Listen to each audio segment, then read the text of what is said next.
दोस्तों, इससे पहले एक वीडियो मैं आपको दे चुका हूँ। उम्मीद करता हूँ कि आपने इसको देखा होगा। इंडिया ने पाकिस्तान के ऊपर अटैक कर दिया है, उसके बाद में स्टॉक मार्केट में तेजी बनी, लेकिन कल परसों इन कमिंग डेज क्या हो सकता है, क्या पॉसिबिलिटीज बनती है, वो सब हमने यहाँ पे डिस्कस किया है।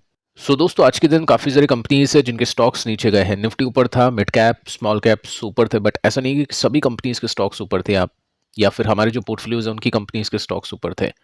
काफी सारी कंपनीज है जिनके स्टॉक्स नीचे थे, उनके ऊपर डिस्कशन करते हैं और बातचीत करते हैं कि अगर किसी के पास में कोई रिस्की कंपनी है जिसमें पैसे टूट रहे हैं।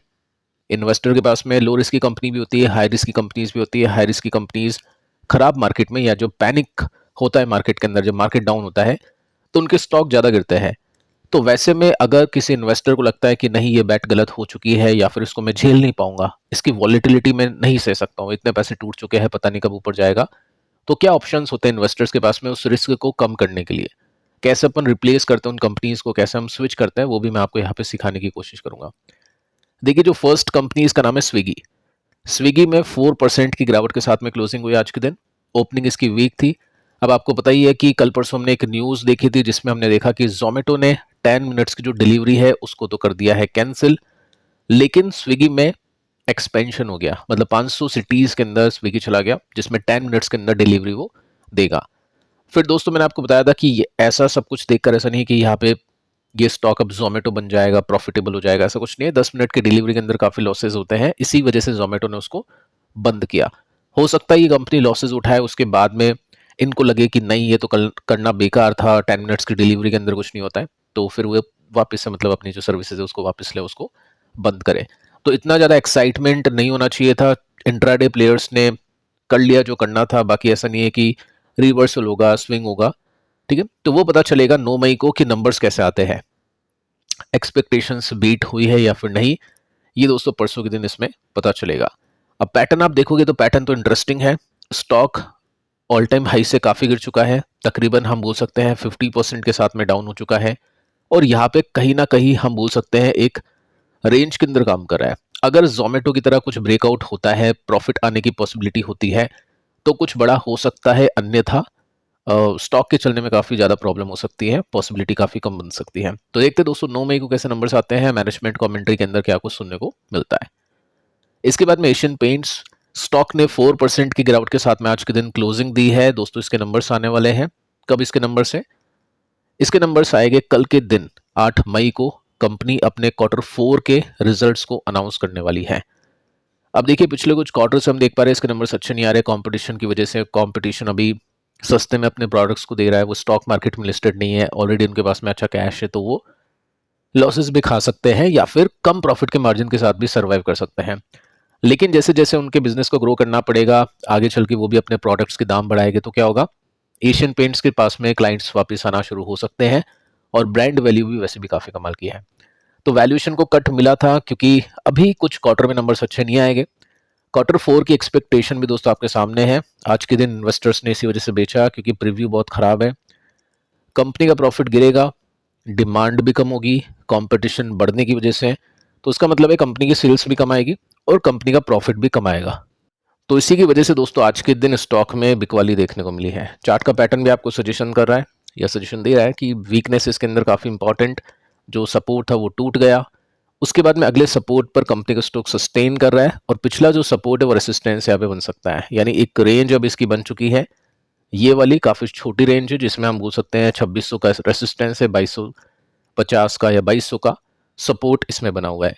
सो लेट्स सी दोस्तों क्या होता है कल के दिन, क्योंकि जब भी इस तरह का पैटर्न बनता है, यानी स्टॉक नीचे होता है, वैल्यूएशन डाउन होती है, तो उसी टाइम कोई क्वार्टर ऐसा निकलेगा जो एक्सपेक्टेशंस को बीट कर देगा और वहां से स्टॉक में रिवर्सल हो जाएगा। लेकिन क्या वो ये क्वार्टर होगा या आगे कुछ क्वार्टर के अंदर ऐसा कुछ देखने को मिलेगा, वो किसी को पता नहीं है। तो देखते दोस्तों कल कैसे नंबर्स आते हैं। बाकी इस प्राइस पर ऑलरेडी जितना भी कंपटीशन था वो सब कुछ प्राइस इन हो चुका है। अब यहाँ से कंसोलिडेशन होगा या तेजी होगी वो देखना इंपॉर्टेंट है। यहाँ से बहुत बड़ी गिरावट की एक्सपेक्टेशन तो नहीं करनी चाहिए क्योंकि ऑलरेडी वैल्यूएशन इसकी काफी नीचे जा चुकी है। तो जो भी कॉन्ट्रा बायर्स है, जैसे कॉन्ट्रा बाइंग काफी इन्वेस्टर्स ने की होगी, एचडीएफसी एसेट मैनेजमेंट कंपनी ने कंपनी के अंदर, क्योंकि इसका मार्केट शेयर चला गया था, आपको पता ही है, कम हुआ था, एसबीआई ने इसका मार्केट शेयर लिया था, बॉटम पे काफी टाइम तक रुका हुआ था, लेकिन उसके बाद में तेजी आती है। काफ़ी सारी और भी कंपनीज़ होती है जिनमें कॉन्ट्रा बाइंग इन्वेस्टर्स करते हैं, लेकिन उसका फ़ायदा लॉन्ग टर्म में मिलता है, आगे मिलता है। तो कॉन्ट्रा बायर्स अभी एक्टिव हैं, लेकिन जो देखना चाहते हैं शॉर्ट टर्म, मीडियम टर्म, वो अभी वेट एंड वॉच के मोड में है। नेक्स्ट जो कंपनी है, इसका स्टॉक है विशाल मेगा मार्ट। 5% के साथ में स्टॉक अभी नीचे गया आज के दिन। ओपनिंग ठीक थी और यहाँ पे वैल्यूएशन देखोगे तो 90 के आसपास का पी रेशियो आप इसमें नोट कर सकते हैं। अब देखिए, रिटेल कंपनीज की जो वैल्यूएशन है वो महंगी है। हर एक कंपनी की हमने देखी वैल्यूएशन, किसी की 100, किसी की 125, किसी की 150। अब यहाँ पे 90 का पी है, तो क्या ये वैल्यूएशन कंपनी की अर्निंग्स, मतलब कंपनी की जो अर्निंग्स है, इस वैल्यूएशन को जस्टिफाई करती है या फिर नहीं? क्या कंपनी प्रॉफिट ऐसे दे रही है जिस वजह से इसको अच्छी वैल्यूएशन मिलनी चाहिए? जी हाँ दोस्तों, कंपनी के प्रॉफिट अच्छे आ रहे हैं। प्रॉफिट कंपनी का 88% के साथ में बढ़ा था और उसी वजह से स्टॉक इस वैल्यूएशन पे भी 7% के साथ में बढ़ा था। तो विशाल मेगा मार्ट के अंदर फंडामेंटली वही सब कुछ सिचुएशन है। पॉइंट्स है जो डीमार्ट के अंदर एक समय पर थे जब डीमार्ट लिस्ट हुआ था। डीमार्ट की जो वैल्यूएशन थी वो भी सेम थी, 100 पर लिस्ट हुआ, ये भी 100 पर लिस्ट हुआ। मार्केट कैप भी दोनों कंपनीज का सेम था। प्रॉफिट ग्रोथ भी दोनों कंपनीज की सेम थी। प्रमोटर होल्डिंग भी दोनों कंपनीज की सेम थी। सो देखते हैं दोस्तों आगे चल के कंपनी कैसे परफॉर्म करती है। अब ये फंडामेंटली तो कंपनी बहुत अच्छी देखने को मिलती है, टेक्निकली भी इन्वेस्टर देखेगा कि टेक्निकली भी कंपनी का स्टॉक अच्छा होना चाहिए, तब जाके दोनों चीजें मैच हो सकती है। अब टेक्निकली स्टॉक कब अच्छा होता है? जब कंपनी का स्टॉक ब्रेकआउट कर देता है और एक बुलिश पैटर्न में परफॉर्म करता है। अब देखो, एक पॉइंट आपको ये यहाँ पे समझ में आएगा कि स्टॉक ने काफी बड़ा स्विंग लिया। Q4 के रिजल्ट अच्छे थे, मार्केट अभी के समय नीचे है, लेकिन स्टॉक ऑल टाइम हाई पे है। तो उसका मतलब ये कि मार्केट अगर ऑल टाइम हाई लगाएगा तो हो सकता है इनमें न्यू हाइज देखने को मिल जाए, क्योंकि नंबर्स अच्छे आ रहे हैं। जब भी कंपनी के नंबर्स अच्छे आते हैं तो स्टॉक के प्राइसेस बढ़ते हैं। तो रेसिस्टेंस अभी टूटा नहीं है, सपोर्ट अभी 100 के आसपास है, देखते हैं सपोर्ट पे पहुंचेगा नहीं पहुंचेगा। बाकी नंबर्स इसके अच्छे थे और रेसिस्टेंस पे प्रॉफिट टेकिंग आज देखने को मिली है। केपीआई ग्रीन, इसको लेकर आपके काफी क्वेश्चंस आ रहे हैं और काफी इन्वेस्टर्स इसके अंदर इन्वेस्टेड हो गए, जो इसकी वॉलेटिलिटी अभी नहीं फेस कर पा रहे हैं क्योंकि काफी स्टॉक नीचे आ चुका है। 3% के साथ में स्टॉक अभी नीचे है आज के दिन। अब देखिए, जब भी कोई ऐसी कंपनी इन्वेस्टर खरीदता है जिसमें रिस्क ज्यादा होता है, उसको पता है कि मैंने ऐसी कंपनी इसको इसलिए खरीदा है क्योंकि मुझे ज्यादा पैसे कमाने हैं। अब जहां पे रिस्क यानी रिवॉर्ड, रिटर्न हम बोल सकते हैं, जहां ज्यादा आते हैं वहां पे रिस्क भी ज्यादा होता है। तो जब भी मार्केट डाउन होता है तो रिटर्न्स तो मिलेगी नहीं, ये रिस्क फैक्टर काम आएगा, ये प्ले होना शुरू हो जाएगा। और रिस्क का मतलब क्या होता है कि स्टॉक बहुत ज्यादा गिरते हैं और काफी टाइम लगता है ऊपर आने में, उसको कहते हैं लॉन्ग टर्म वॉलेटिलिटी। अब एनर्जी सेक्टर के अंदर क्या है, कोई भी ऐसा स्टॉक आप बता सकते हैं जो न्यू हाइज लगा रहा हो, ऑल टाइम हाई को ब्रेक करके? नहीं है अभी। अभी सिचुएशन ही ऐसी नहीं है कि एनर्जी कंपनीज के स्टॉक्स में बाइंग हो। टोटल मार्केट अभी वीक है, बैंक्स चल रहे हो, डिफेंस की कंपनीज के अंदर कुछ कुछ बाइंग चल रही है।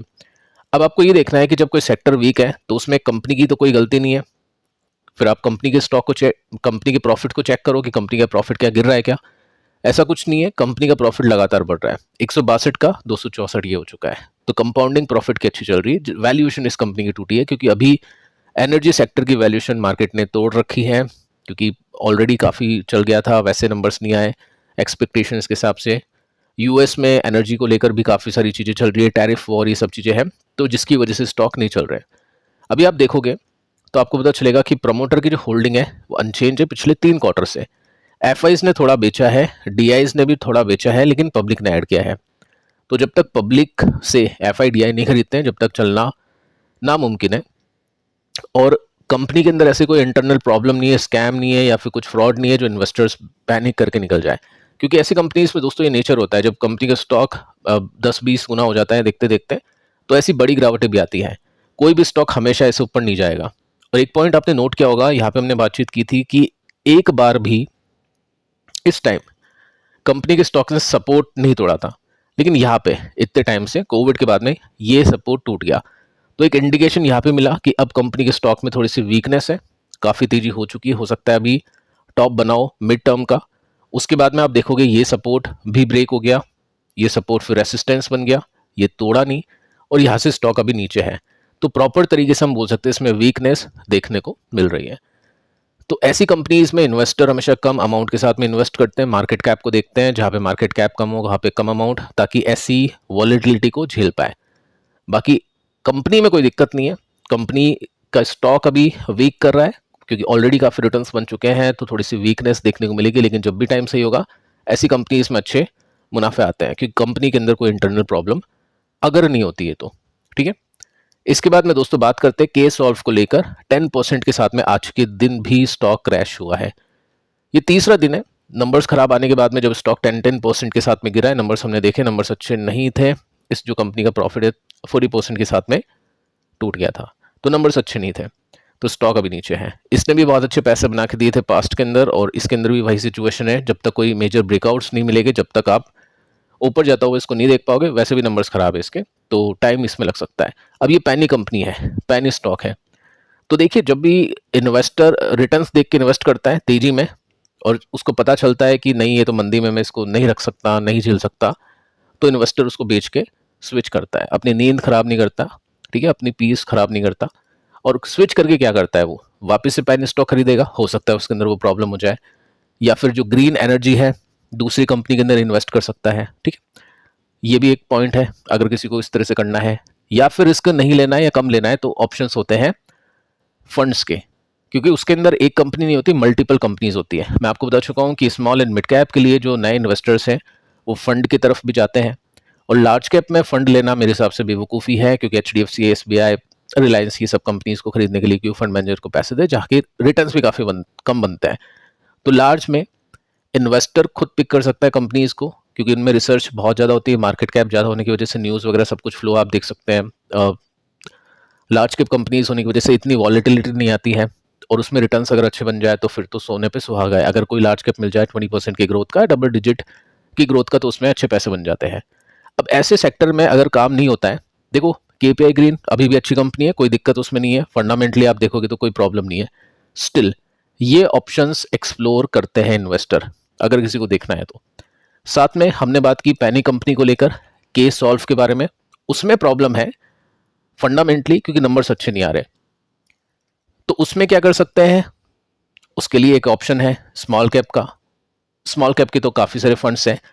पेनी स्टॉक्स का एक ही फंड अवेलेबल है मार्केट के अंदर, ETF भी नहीं है जिसका, Motilal Oswal Nifty micro cap 250 index fund. अब ये इंडेक्स फंड है। अब मैंने आपको बताया था इंडेक्स फंड कब लेते हैं। इंडेक्स फंड जब लेते हैं जब उसका कोई म्यूचुअल फंड नहीं हो एक्टिव। ETF जब लेते हैं जिसका म्यूचुअल फंड नहीं हो। ठीक है, वो वीडियो एक बार आप देख लेना, उसमें आपको आएगा समझ में। तो माइक्रो कैप 250, ठीक है, इसमें क्या होता है, माइक्रो कैप कंपनीज होती है और 250 कंपनीज होती है, काफ़ी कम कम होल्डिंग के साथ में इतनी सारी कंपनीज रखी हुई है। इसमें कोई फंड मैनेजर आपके पैसे को मैनेज नहीं कर रहा है, ये इंडेक्स फंड है। जैसा निफ्टी माइक्रो कैप परफॉर्म करेगा वैसा ये परफॉर्म करेगा। जैसे निफ्टी मिड कैप होता है, निफ्टी स्मॉल कैप होता है, निफ्टी खुद होता है, तो इंडेक्स जैसे चलते हैं, ये वो इंडेक्स फंड है जिसमें आपको एग्जिट लोड भी आई थिंक नहीं है इसके अंदर, और जो आपके एक्सपेंसेस वो भी इसमें बहुत कम है। ठीक है, तो ऐसी चीज़ों को भी एक्सप्लोर कर सकते हैं। फिलहाल दोस्तों इस वीडियो में इतना ही, पिछले वीडियो को देख लेना। मिलते हैं अगले वीडियो में, तब तक के लिए बाय बाय।